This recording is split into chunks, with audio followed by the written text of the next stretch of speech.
Pranzo a Zafferana e Tenea che costa circa 700 metri sul livello.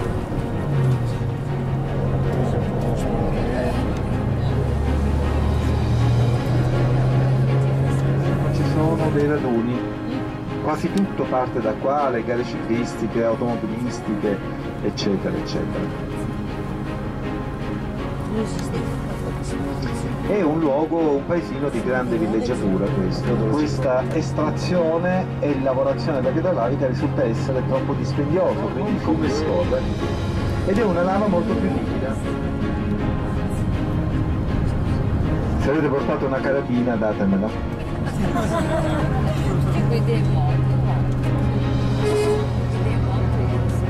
La temperatura media della lava è di circa 1100 è questa, spiegata solo negli ultimi anni. Lì c'è un vulcano che, creando un tappo villaggio turistico,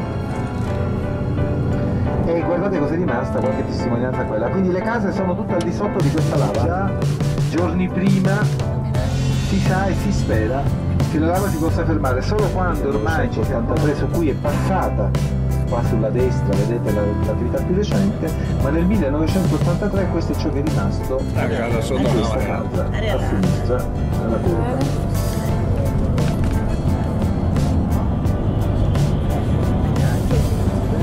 Questo ci dà l'idea perché Catania, a Catania è stato dato questo nome Grattugia proprio per queste irregolarità. Mi sento di suggerirvelo perché, a parte perché costa 30 euro una cosa poi tanto diversa, i servizi, poter comprare, appena vedete di negozietti di cui vi parlavo, dell'area a fianco, lo stavo chiamando rifugio ma in effetti si chiama i crateri silvestri.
Basta que apague, mira.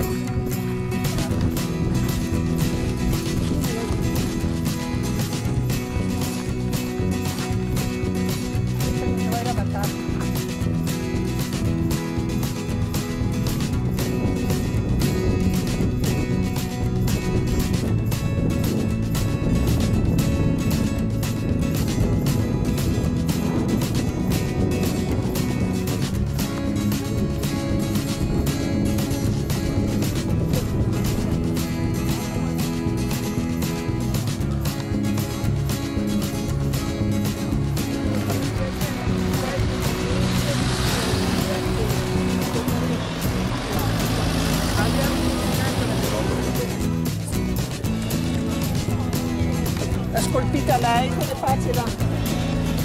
Signori, buongiorno. Buongiorno.